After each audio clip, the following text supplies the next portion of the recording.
जहां एक तरफ देश और दुनिया में इकोनॉमिक क्राइसिस की वजह से बड़े बड़े बैंकों की कंडीशन दिन प्रतिदिन खराब हो रही है, उस समय भारतीय बैंकों का प्रॉफिट लगातार बढ़ता जा रहा है। कुछ साल पहले तक जिन भारत के बैंकों की खस्ता हालात न्यूज़पेपर्स की सुर्खियां बनी हुई थीं, उन बैंकों ने अपने आप को इस संकट से कैसे निकाला, आइए विस्तार से समझते हैं। 2015 में आई मोदी सरकार के लिए भारतीय बैंकों के बदहाली को वापस ट्रैक पर लाना बहुत बड़ा चैलेंज था और असल में यहीं से शुरुआत होती है भारतीय बैंकों के रिफॉर्म की।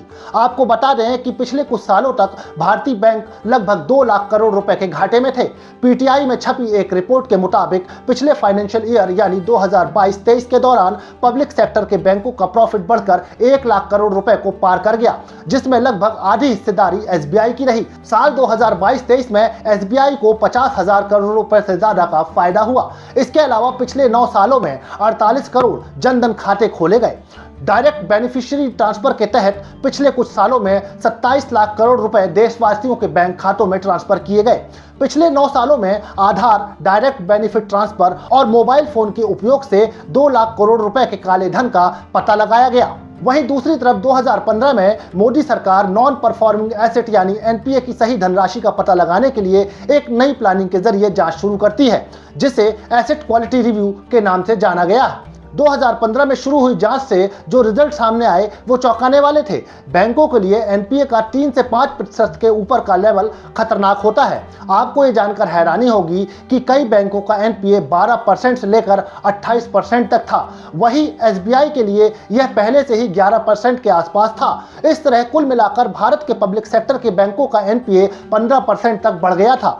इसके पीछे वजह थी बैड लोन। आरबीआई के मौजूदा गवर्नर रघुराम राजन ने संसदीय समिति को 2021 में दी गई रिपोर्ट में बताया कि 2006 से 2008 के दौरान भारी संख्या में लोन दिए गए और ये लोन उन प्रमोटर्स को दिए गए थे जो पहले से ही डिफॉल्टर थे, जिसके कारण आरबीआई को 21 बैंकों में से 11 यानी आधे से अधिक बैंकों को पीसीए यानी प्रॉम्प्ट करेक्टिव एक्शन के दायरे में शामिल करना पड़ा।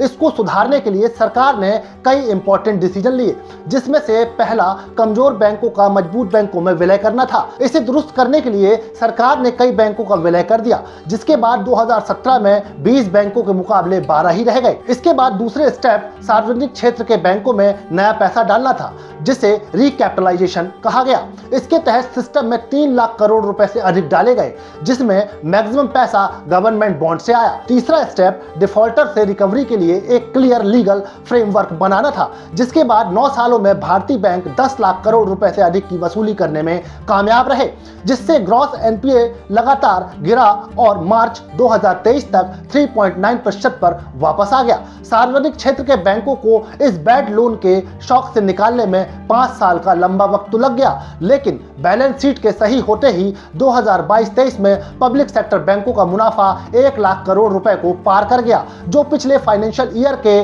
कंपैरिजन में 57% अधिक है।